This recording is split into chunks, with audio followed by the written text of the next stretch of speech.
asalaamaaleykum wa rahmatullah yéen samay mbokk yi aar parba maa ngi leen di nuyu bu baax a baax di leen ziyaara di leen jox seen wàccuwaay di nuyu kulu membre aar parba tey nag ñu ñëwoon di dalal Maymuna Njaay Moxtaala Njaay ak Xaadim Bamba Njaay di dalal rek waa Linguère Jamboor ci seen ëttu maam di leen wax ni ñëw ngeen seen ëttu maam leeral mbokk gi Linguère Jamboor cosaanoo ci Jolof nu dem ba nu mu andi origine bi lu ko andi ci Jolof nu mbokk gi nu mu demee ba lënkaloo ba yegg si ñun ñii tey di waa aar parba bañ toog tey di exposé Linguère Jamboor ci suñu ëttu maam di leen wax ne ñu ngi leen di dalal jàmm di leen souhaiter bonne chance di leen ñaanal yàlla ñu dugg ci bismillahi rahmaani rahim génn ci alhamdulilahi rabbil alamina lépp luñ ci séntu rek yàlla na ko yàlla def yàlla na yàlla yombal mbiri ba lépp luñ leen laaj rek mu yomb ci ñoom bañ mun koo tontu ba mun koo leeral ñu ndaw ñi gën a xam mbokk gi nu mu demee di leen souhaiter rek comme ni ma ko waxee sànq rek waa kay ñu ngi leen di ñaanal yàlla ndam bu rëy macha allah ñu génn ci ak brio macha allah jërëjëf jërë ngeen jëf ci teewlu bi Xaadim Bamba ak Tata May mun ngeen dugg ci seen présentation asalaamualeykum wa rahmatullah jërë ngeen jëf. salaamualeykum wa rahmatullahi taala wa barakaatuhu yéen samay mbokk man la Xaadim Bamba Njaay di doomi Murid Njaay ak Soose Njaay waaw maa ngi leen di nuyu yéen ñëpp di leen ziar di kontaan bu baax a baax si groupe aar parba waaw xam naa di ñëw aussi di nuyu soxna Oumy Kane moom mi nga xam ne moom moo ñu dalal si émission bu ñu naan ëttu mag ñi ñu fas yéene waxtaanee la famille de Linguère Jamboor waaw exposition bi nag maa ngi ko bokk ak maam May Njaay Moxtaala waaw man la Xaadim Bamba man ak maam May ñu ñaar ñu ñoo war a def émission bi waaw di nuyu ñëpp nag waaw di ñaan rek exposé bi ñu dugg si bismillahi rahmaani rahim génn si alhamdulilahi rabil alamin waaw xam naa rek ñu fas yéene commencé présentation exposé bi waaw di njëkk ñëw nag si plan bi nga xam ne moom lañu war a dérouler exposé bi plan bi nag mi ngi constitué wu en 3 parties première partie bi fas yéene ñoo waxtaan si historique bu Linguère sunu maam yi nan la ñu def ba installé wu fii ici à Linguère deuxième partie bi ñu fas yéene ñëw si mbokk Linguère Jamboor nan la ñu constitué wu enfin troisième partie bi ñu wax ci relation wu Linguère Jamboor avec les autres familles de Ndiayène Parba donc loolu moom moo war a constitué wu suñu plan wu exposé bi waaw première partie bi nag ñu war a wax ci Linguère balaa ñooy wax nag lu ñuy njëkk a wax d'abord fan la turu Linguère bi jógee waaw turu Linguère bi nag am na ñu wax ni loo xam ne kàddu yoo xam ne jógee na ci l'historien Sakkoki Guissé nee na Linguère lu koy indi mooy am na benn Linguère buñ naan Linguère Buri Jile Ndaw nekkoon soxna buur ba Jolof Biram Njéeme Kumba Njaay moom moo nekkoon borom këru Buri Jile Ndaw ñu koy woowe Linguère Buri Jile Ndaw moom la ñu wax ni moom moo nekkoon Linguère léegi nag ba mu fi nekkee nag si lañ doon wax Linguère ba turu Linguère bi si moom la jógee waaw Linguère nag wax nañu ni sunu maam yi nga xam ne ñoom ñoo nekk Linguère Jamboor bi ñuy doog a ñëw Linguère ñoom ñu ngi jugee fu ñu naan Maugré d'après certaines sources nee nañ fa lañ jugee woon mais bi ñu nekkee Maugré dañ daa ñëw Linguère di napp si maanaam maa ngi jéggalu au lieu de napp di rëbb moom moo leen indi woon Linguère léegi nag yàlla dogal benn sécheresse bu métti amoon jamono jooju waaw bi sécheresse bi amee nag ñuy jege si nànk pour mën a gën a jege Linguère pour mën a am lu ñu tundee waaw wax nañu ne bi ñuy doog a dugg si Linguère ñu ngi installé woon fu ñu naan mooy fu actuel luuma bi nekkee côté garde ga raay ba fa lañ njëkk a dugg biñ dëkkee foofu nag am nay temps ñu ne ay sécheresse dafay xawoon a fréquente léegi nag seen kër yi su lakkee ñu gën a jege si waat dugg si biir dëkk bi biñ gënee jege si ñu ngi dëkk fu ñu naan abattoir près juma Maguette Lo foofu lañ dëkkoon moo nekkoon seen kër yi pour wane source yi rek soo demee ba côté juma Maguette Lo am na benn kër bu ñu naan kër Doudou Ndiaye Njere seen armère yi ñu ngi foofu armère yoo xam ne jàmboor Guirène Demba ko jegee fa lañ ko denc ak i njabootam ak benn kilifa diine bu ñu naan maam Alpha Lakor moom mi nga xam ne dafa jugee woon côté est ñëw dëkk si Linguère sunu maam Guirène Demba ko jegee moo ko dalaloon moom tamit wax nañ ni bàmmeel la mi ngi foofu bi ñu jugee foofu côté abattoir ñu ko gën a jege si ba ñëw côté fu ñu naan Marbat dëkk Linguère xam nga ni Marbat fu mu nekk foofu tamit am na benn kër goo xam ne am na banko boo xam ne benn banko ci sunu benn maamu jàmboor mi ngi këram banko yi mu fa wàccoon am na benn kër bu mu nekk loolu tamit ay trace la bi ñu jugee Marbat nag si lañ dem fu ñu naan quartier Linguère jàmboor foofu lañ mujjee installé wu ba fii may wax ak yéen quartier Linguère jàmboor famille bi yëpp ñu si ëpp ñu ngi foofu waaw jàmboor nag pour ma leeral ko un peu suñu naan jàmboor fu mu jugee wax nañu ni benn nomination bi nga xam ne Bourba Jolof moom moo ko doon joxe si famille bi mun nañoo wax ni moom mooy borom dëkk bi ñu koy comparer ak maire parce que wax nañu ni jàmboor moom moo newoon interlocuteur entre Bourba Jolof ak tubaab bi parce que bu njëkk ba tubaab bi moom moo ñu jiite woon mooy affaire colon yi wax nañu ni buur colon bi lu mu daa soxla day jox Bourba Jolof aussi coordonné ak jàmboor bi loolu moom moo ko indi woon wax nañu ni suñ demee ba nga xam ne si lañ daa génne di benn jàmboor jóge fi beneen jàmboor war a ñëwaat dañoo wax ne famille bi ñëpp daa toog waa Njóobeen famille Njóobeen bu Cëli ñoo ne woon jàmbur yi ñoom ñoo doon ñëw di àtte bañ nommé bañ jox jàmboor bu bees bi nga xam ne moom moo war a remplacer jàmboor bu fa jógee loolu tamit wax nañ ko si jàmboor yi mën nañoo citer ay exemple ku si naan jàmboor Guirène Demba ko jegee jàmboor Mamadou Wët jàmboor Guirène Sadio jàmboor Abdou Dieye ñoo ñëpp mën nañ leen citer jot nañoo nekk ay jàmboor waaw mbiru jàmboor ji nag bi muy jeex mooy après l'indépendance si la jàmboor ci jógee ñu commencé lotisser dëkk bi def fa ay quartier mais bu njëkk ba benn rek moo amoon mu naan Linguère jàmboor moom moo amoon Linguère waaw di ñëw tamit si répartition wu famille bi parce que soo demee Linguère jàmboor li si ëpp si famille ba fa lañ nekk mais am na ñenn ñu dem abattoir am na ay famille fa nekk am na ñoo xam ne ñu ngi Cëli am na ñoo xam ne ñoo aussi ñi ngi nekk fu ñu naan Linguère Kumba dañoo dispersé wu biir Linguère kon nag pour résumer rek mën nañoo wax ni loolu lañ indi woon si historique gu Linguère ak famille bi nan lañ ñëw ba installé wu à Linguère jàmboor waaw deuxième partie bi nag moom lu ñu annoncé woon rek mooy ñu war a waxtaanee organisation famille Linguère jàmboor ñu jéem ka jëlee rek si descendants yu mujj yi jéem a fas yéene yéeg ba si Njaajaan Njaay waaw famille Linguère jàmboor nag fu ñuy commencé rek mën nañoo wax ni ñoom ñu ngi constitué wu si juróom-ñetti branche premier keno bi ñu naan mën nañoo cité waa kër Biram Yemb Aram Koor mën nañ see wax waa kër Waali Aram Koor waa kër Samba Yaasin Waali waa kër Nguy Njaay Monjolfo waa kër Bakatam Yaago waa kër Bakatam Kumburo waa kër Mbëñi Buri Ndop ak waa kër Saara Lobe Aram Koor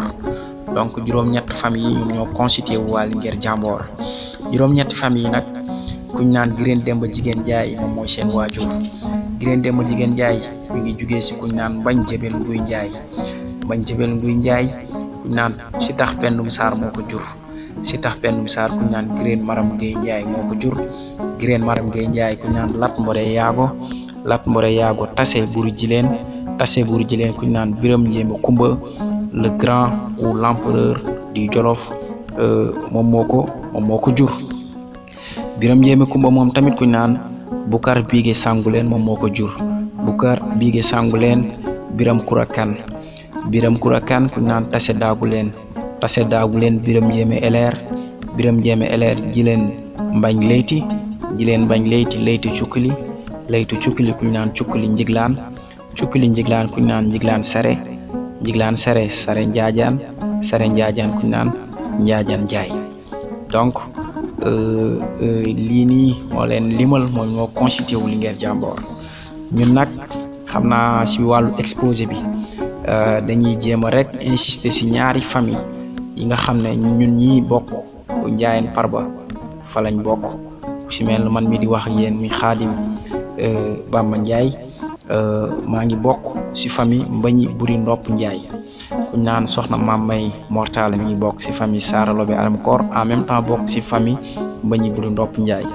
kuñ naan Maam Maodo Soose moom it mi ngi bokk si ñaari famille yi donc si famille yi moom lañ war a insister. Man nag première famille bi moom laa leen indil faram fàcc ko muy famille Mbañi Buri Ndopp Njaay. soxna Maam May Mortala moom moo ñu war a faram fàcceel famille Saara Lobe Aram Koor. waaw xam naa ñu fas yéene faram fàcc rek ñaari famille yi nga xam ne mooy la famille de Mbañi Buri Ndopp ak la famille de Saara Lobe Aram Koor.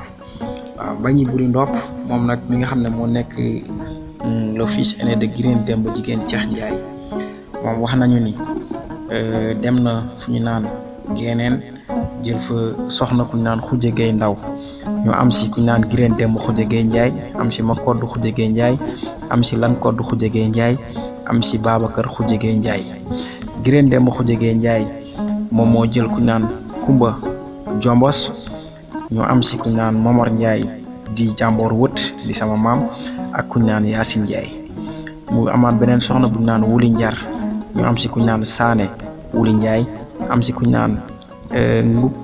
Saane Wuli Njaay. mu amaat beneen soxna buñ naan Nguy Penda Seck ñu am si Ibra Nguy Njaay Saara Nguy Njaay Jibi Nguy Njaay Xujja Nguy Njaay ak Menge Nguy Njaay. mu amaat beneen soxna buñ naan Kodd Buri Ndaw ñu am si doom buñ naan Nguy Kodd Njaay am si Yaasin Kodd Njaay am si Faati Kodd Njaay di maami Maam Maodo Soose. amaat si kuñ naan Njéeme Kodd Njaay am si kuñ naan Kodd Njaay. léegi nag wax naa doom yi nga xam ne ñoom ñooy njabootu Giréen Demba Xujje Gay Njaay. léegi nag ma tànn si doomam buñ naan Jamboor Momar Wët ki nga xam ne mooy sama maam moom tamit wax nañu ni dem na fu ñu naan Geeneen jël fa kuñ naan Kura Daawo Ndaw ñu am si Nguy Kura Njaay am si Faati Kura Njaay am si Daam Kura Njaay am si Masamba Kura Njaay. mu amaat beneen soxna buñ naan Biti Njaay ñu am si Giréen Biti Njaay ñi nga xam ne moom moo jur Murid Njaay juruma. mu amaat si keneen kuñ naan Saane Biti Njaay am si Buri Biti Njaay am si Amina Njaay. Jamboor Wët moom tamit amaat na beneen soxna buñ naan Kumba Ndëxën Njaay ñu am si benn fille unique muy Menge Njaay. amaat na beneen soxna buñ naan Roqe Amina Njaay ñu am si Ayda Njaay am si Yaasin Njaay am si kuñ naan Buri Njaay. donc xam naa ma jéem a ñëwaat si yeneen ñaari maam kuñ naan la famille de Ibra Nguy et la famille de Saara Nguy. waaw xam naa ñu ñëw si la famille de Ibra Nguy Njaay moom mi nga xam ne moom moo nekk maamu soxna Maam May d'une part maamam la kon moom tamit fas yéene nañoo détaillé njabootam. waaw Ibra Nguy Njaay nag kuñ naan Giréen Demba Xujje Gay Njaay moom moo ko jur. Ibra Nguy Njaay amoon na soxna buñ naan Roxee Njaay ñu am si ñaan Sayer Roxe Njaay am si Masamba Roxe Njaay Amadou Njaay Abdou Roxe Njaay Abi Njaay am nañ si Faage Njaay am nañ si Nguy Penda Njaay am nañ si Jibi Njaay. Faage Njaay nag moom moo nekk maamu Maam May Mortala parce que Faage Njaay moom moo jur kuñ naan Babacar Njaay moom moo jur kuñ naan Maam May Mortala mi nga xam ne bokk na si exposé bi. Ibra Nguy Ndiaye jëlaat na beneen soxna kuñ naan Nguy Ndaw ñu koy jëlee aussi à Guénel ñu am si kuñ naan Mbàcc Ndiaye Faati Nguy Ndiaye am si kuñ naan Jee Nguy Ndiaye mu jëlaat beneen soxna buñ naan Mbayang Seck ñu am si Demba Soxna Ndiaye ak kuñ naan Alioune Ibra Ndiaye am si kuñ naan Xujja Demba Ndiaye Thierno Modi Ndiaye ak Seyxu Ndiaye mu amaat beneen soxna kuñ naan Ñebe Ndaw mu am si kuñ naan Assane Ñebe Ndiaye ak Mor Mbathio Ndiaye léegi ma ñëw si famille Saara Nguy Ndiaye Saara Nguy Ndiaye tamit moom am na soxna buñ naan Buri Ndiaye ñu am si Momar Buri Ndiaye Ibra Buri Ndiaye Abdou Buri Ndiaye mu amaat beneen soxna buñ naan Ami Nguy Ndiaye ñu am si Abi Saara Ndiaye Faati Ami Ndiaye Baba Ami Ndiaye Mamadou Ami Ndiaye Balla Ami Ndiaye Awa Cheikh Ndiaye ak Ndongo Ndiaye mu jëlaat beneen soxna kuñ naan Roqi Xujja Ndiaye ñu am si Kumba Ndak Ndiaye Saane Ndiaye ak Moustapha Ndiaye kuñ naan Tafa Roqi su ma jógee si famille Saara Nguy ma ñëw si famille Menge Nguy Ndiaye moom tamit joxoon nañ kuñ naan Jàmboor Gireen Sadio Ndiaye Jàmboor Gireen Sadio Ndiaye mu am si ak njaboot donc xam naa foofu noonu laay yamale si famille Mbañi Buri Ndopp Ndiaye ma fas yéene jox rek soxna Maam May mu fas yéene leeral si la famille de Saara Lobe Aram Koor waaw jaa ngeen jëf.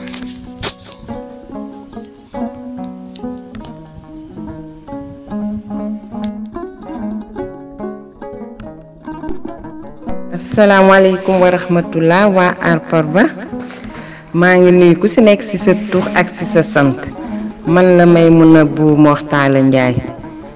tey nag ñun ñoo doon exposé waa Linguère Jamboor mi kan ñoo ngi lay jaajëfal si dalal bi Xaadim maa ngi lay jaajëfal si introduction bi léegi nag tey daal ñooy wax si suñu ëttu maam Linguère Jamboor man nag maa ngi ñëw si sama comme ni ko Xaadim waxee rek si sama pàcc fu may soxeekoo muy moom ñu naan ko sama maamaat Saara Lobe Ndiaye Saara Ndiaye nag moo doon sama maamaat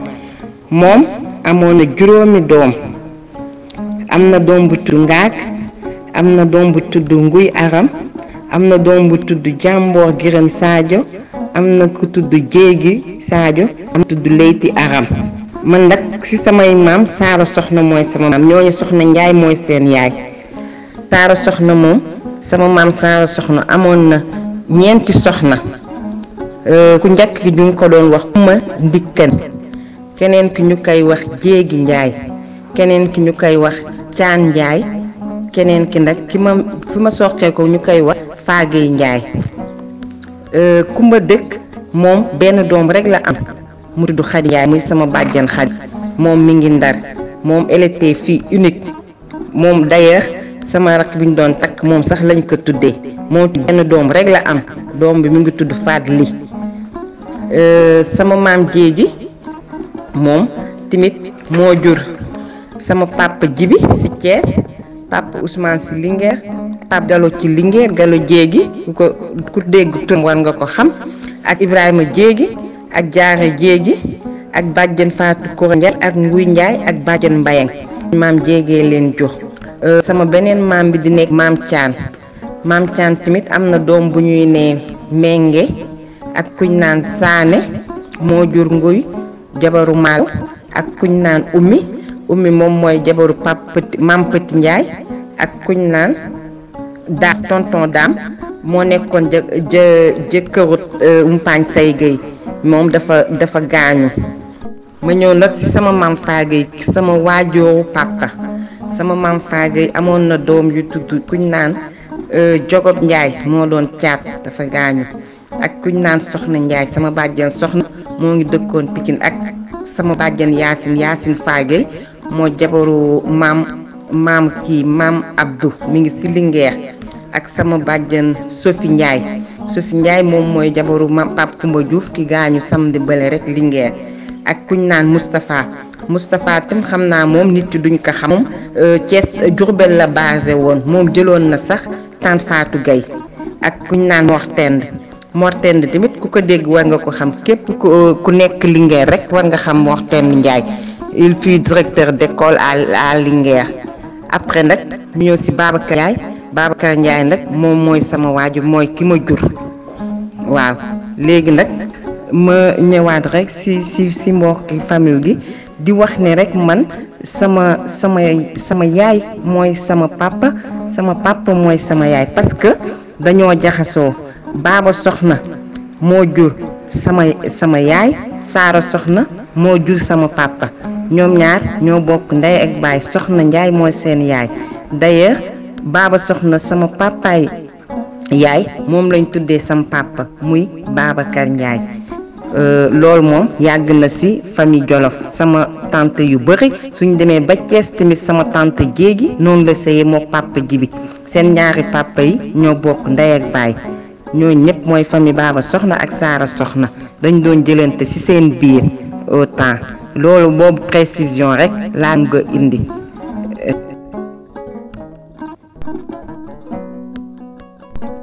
waaw ma ñëwaat rek ci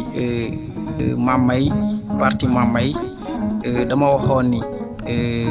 Gireen Demba Khoudia Gueye Ndiaye amoon na doom bu ñu naan Ibra Nguy waaw Ibra Nguy Ndiaye moom mooy njaayeen bi nga xam ne moom moo nekk wàllu Thiely parce que njaayeen bi par la suite ñoom ñëpp dañoo tasaaroo ba Linguère Njàmboor lañ nekkoon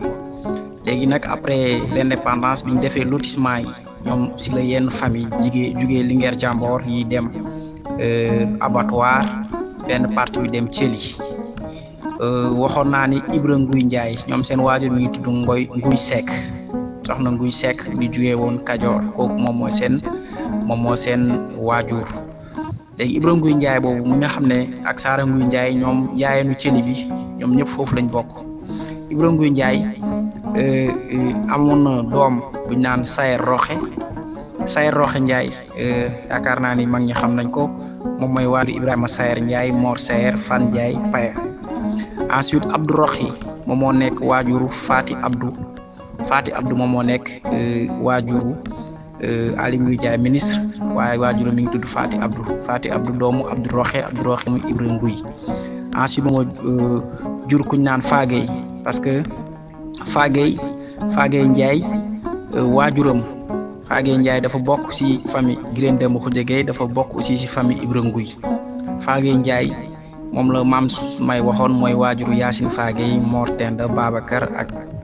ñeneen moo jur aussi Ibra Nguy moo jur aussi ku ñu naan Abi Ndiaye moom mooy waajuru Aji Soufi Niang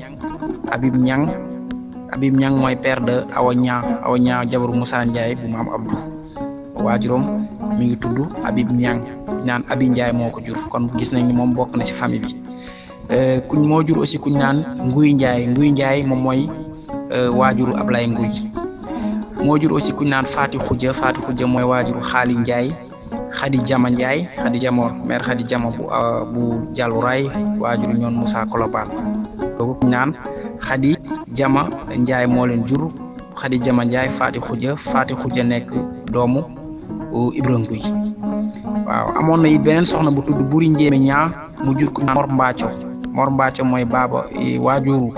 Baba Buri ak Sayer Ndiaye Abdou Nguy ak Mbay Saaxu ak pour terminer am na kuñ naan soxnaam bu tudd Buri Ndiaye mu jur Abdou Buri waaw donc ñi ñoo constitué wu famille Ibra Nguy après famille Ibra Nguy am na famille Meng Nguy ak Saara Nguy moo jur kuñ naan Roqi Khoudia Ndiaye mooy waajur Moustapha Roqe Kumba Dang Ndiaye ak Saane ñoom seen waajur yu tudd Roqi Khoudia nekkoon soxnaay Saara Nguy kon Thiely njaayeen bi nga xam ne moo nekk quartier Thiely ñoom tamit ci famille Linguère Njàmboor lañ bokk kon ñoom Ibra Nguy moo leen meññ Meng Nguy ak Saara Nguy ñett ñi ma lim kuñ naan Gireen Demba Khoudia Gueye moom mooy seen waajur waaw pour terminer rek mooy dernière partie bi relation entre Linguère Njàmboor ak yeneen famille waaw suñu xoolee maanaam famille Linguère Njàmboor ci seen wàllu meen ñoo dugganteeg yeneen famille par exemple gis nañ ni même suñu xoolee depuis sunu maam Gireen Tase ak Lat Samba gis nañ ni seen waajur ñu tuddoon Buri Jileen Ndaw. Buri Jileen Ndaw mooy seen waajur si Géeneen. gis nañ ni aussi kuñ naan seen benn doom wala seen benn sët kuñ naan Mbañi Buri Ndopp Njaay. Mbañi Buri Ndopp mooy keno bu ma leen waxoon ci kaw moom mi ngi jëlee woon soxna kuñ naan Géeneen kuñ naan Xuja Gay Ndaw. Xuja Gay Ndaw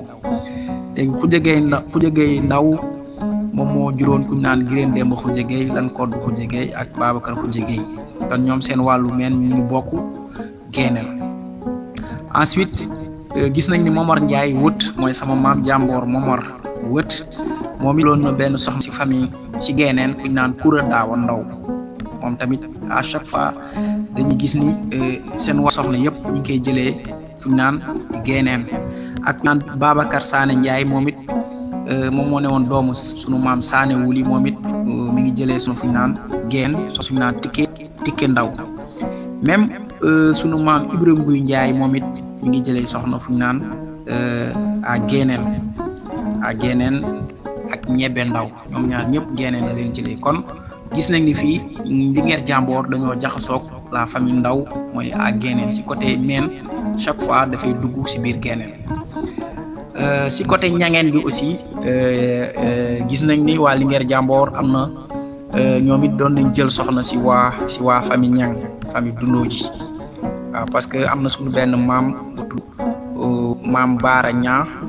mooy waaju Makura Ñang ak ñoom Ali Soxna Ñang bu dëkk Linguère Linguère Kumba Cekkeen. ñoom seen waajur buñ naan Baara Ñaa yaayam mi ngi jugee Linguère Jamboor. kon ñoom ay mbokk lañ foofu. gis nañ tamit sunu benn maam tudd Omar Sané Ndiaye mi loon na soxna kuñ naan Faati Ñang à Dundooji. ñu am si kuñ naan Yeebaay ñu am si kuñ naan Thierno Diop Ndiaye. amaan na sunu benn maam tudd Momar Sané moom it jëlaat na soxna ku tudd Nafi Ñang ñu am si Mbaba Sané Ndiaye. kon Linguère Jamboor daan jël soxna si côté wàllu ñangeen gi.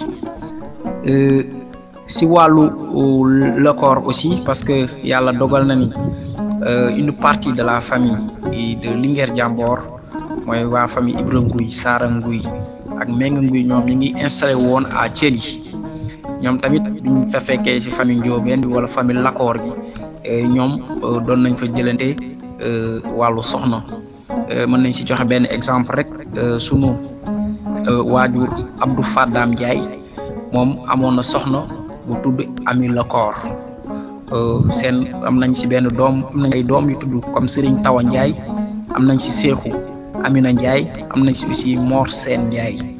kon gis nañ ni wàllu Ndiaye Linguère Jamboor ak wàllu Lekor ñoom xaw nañoo duggante foofu. si wàllu aussi Njaayeen Parba gi mën nañoo wax ni sunu maam Gireen Demba Xuja Gay Njaay waxoon nañ moon na doom ji tudd Faati Koddu Njaay mu jur Ibra Faati Njaay. Ibra Faati Njaay mu jur sama bàjjan Ndey Njaay bàjjan Ndey Njaay moo jur maam Maodo Soose. kon maam Soose Njaay mi ngi bokk Njaayeen Parba maam Ndey Njaay aussi mi ngi bokk Linguère Jamboor. kon maam Maodo Soose Njaay waxoon naa ko sama audio bële moom it dafa bokk Linguère Jamboor comme dafa bokk Njaayeen Parba. sama maam aussi Momar Wëtti Njaay moom it mayoon nañ ko soxna bu naan Roxe Amina Njaay. te Roxe Amina Njaay waajuram mi ngi tudd Jibi Njéeme comme fi ñuy waxee Jibi Njéeme Ngañ Njéeme Xaali Njéeme. sunu maam Jibi Njéeme moom mayoon nañ ko soxna suñu naan Roxe Amina Njaay si Linguère Jamboor. la si amee mooy maam ñoon maam Abdou ñoon maam Moussa ak ñoon maam Dieng ñoom seen waajur mi ngi tudd Roxe Amina te Roxe Amina mi ngi bokk Linguère Jamboor. kon foofu mën nañoo wax ni jaxasoo na ak ku si mel ni par exemple sunu maam Momar Wëtt boobu noonu soxnaam jël na soxna ku ñu naan Roxe Amina Njaay. Roxe Amina Njaay boobu ñoom ñaar am nañ si ku si mel ni Yaasin Roxe parce que Roxe Amina Njaay dafa bokk Linguère Jamboor comme dafa bokk Njaayeen Parba. léegi sunu maam Momar Wëtt moom moo jur aussi Yacine Roxe moo jur Ayda Ndiaye ak Buri Ndiaye kon foofu gis nañ ni ñoom maam Yacine Roxe dañoo bokk ci famille Ndiayène Farba comme dañoo bokk ci famille Linguère Jamboor pour expliquer un peu rek ci maam Amina Ndiaye nan la bokkee ci Linguère Jamboor ak nan la bokkee ci Linguère mooy maanaam ci Ndiayène Farba gi kuñ naan Waali Aram Koor waxoon naa ko ci keno yi mu doon cité waxoon naa ci kuñ naan sunu maam Waali Aram Koor waaw sunu maam Waali Aram Koor moom dafa amoon ñett doom kuñ naan Famara Këcc kuñ naan Ibra Këcc ak kuñ naan Gireen Këcc Gireen Këcc moom moo jur kuñ naan Momar Buri ak kuñ naan maam Amina Ndiaye Amina Ndiaye boobu moom moo ñëw moom lañ may sunu maam Jibi Njéeme moo am ci Jee maam Abdou maam Moussa maam Roxe maam Mati Ndiaye kon pour wax leen rek ni famille Linguère Jamboor ak famille Ndiayène Farba am na ci parti yoo xam ne yàlla dogal na ni doon nañ ci jëlante ay soxna ba foofu aussi dañ faa xaw a jaxasoo la famille de Linguère Jamboor ñoom kañ lañ jugee ci ceddo gi dugg ci diine ji waaw loolu nag question boobu dinaa ci sawar a tontu parce que moom lu ñuy tooñee rek ay ceddo ngeen waaw famille Ndiayène moom loolu moom yàgg nañu koy tooñee mais nag wax dëgg yàlla am na benn jamono ñoom ñëpp mu bàyyi nañ mbiri ceddo gi dugg ci diine ji te buñ duggee ci diine ji tamit comme nu ko ñëpp xamee rek kenn mënuñu ci sama maam Naar Ndiaye daana ma wax ni ñun famille Lat Samba Buri Jileen ñoom sax teel nañoo dugg ci diine ji koy vérifier rek suñu xoolee maam yi dëgg yàlla am nañ ay tur yu rafet yoo xam ne am nañ ko waaw mais la famille de Tassé Buri Jileen ñoom tamit à un moment donné ñoom tamit dugg nañ ci diine ji même ba ñuy d'après les recherches même bi moment bi nga xam ne ñu ngi nekk di doxal jàmboor gi am na daanañ wut ay nitu diine comme ku ci mel ni maam Alpha Lakor moom mi nga xam ne bi mu ñëwee Linguère Jamboor Gireen dem mu ko jegee moo ko dalaloon pour mu leen jouer rôle wàllu diine ci pour vérifier pour indi ay benn confirmation rek am na benn partie bi nga xam ne moo nekk la famille de Linguère Jamboor ñoom ñi ngi jokk ci famille Lakoreen comme ku ci mel ni sama maam Abdou Bolo Ndiaye moom ñu ngi ko tuddee Abdou Meng Lakor kon am na ci famille Ndiaye bi nga xam ne ñoom dañoo continuer nekk ci njabootu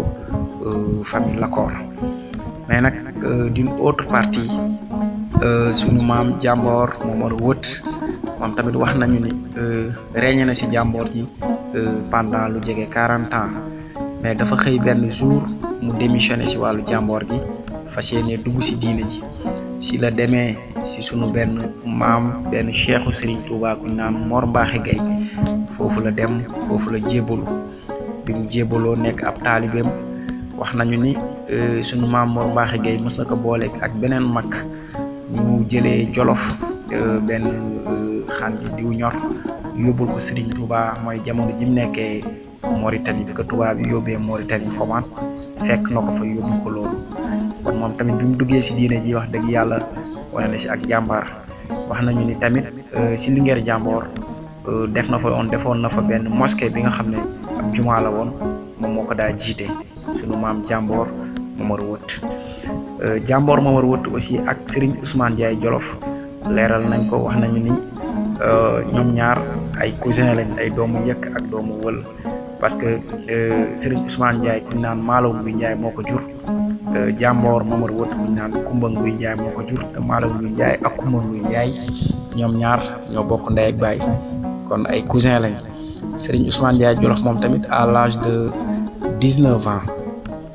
moom la ñu wax ni si la quitté woon Jolof jamono jooju mi ngi tuddoon Samba Njéeme Ndiaye mu jugee Jolof dem fu ñu naan Daaru Muxti fekk fa ku ñu naan sunu maam Thierno Birahim Mbacké di rak si Serigne Touba bi mu demee si moom mu jox ko boppam sunu maam Thierno Birahim tarbiyo ko bu ñu ko tarbiyo ba mu wàcc ba mu mat mu yebalaat ko Jolof ne ko demal nga dimbale say mbokk si la ñëwaat biir Linguère Jamboor bi mu ñëwee woote lépp li nga xam ne ñu si ëpp ñoo xam ne desoon nañ ci famille bi te doonoon ay ceddo sunu maam Serigne Ousmane Ndiaye Jolof fexe ba nga xam ne ñoom ñëpp kenn mënu leen si diine ji ñoom tamit ba léegi kenn mënu leen si wàllu murit gi parce que ku dem Linguère Jàmboor di nga fa fekk une grande famille bi nga xam ne mooy la famille mouride dirigée par Serigne Ousmane Ndiaye Jolof dont l'actuel cheikh mi ngi nekk Serigne Cheikh Ndiaye Jolof Serigne Cheikh Ndiaye Jolof moom tamit maa ngi koy sant parce que am na interview yu bëri wax dëgg yàlla moo ma ko jox si moom laa demoon di jaar mu may jox di ma leeral mbokk gi maa ngi koy sant maa ngi koy gërëm. bu dee am na loo xam ne dëng na ñun ñoo ngi koy tuub muy man ak Mame May Mortala parce que amoon nañ yéene bu baax a baax indi leen loo xam ne dafay leer si bopp ñëpp mais nag yàlla moo xam lii lañ amoon di yéene indi leen di leen ñaanal jàmm di kontaan bu baax a baax jaa ngeen jëf.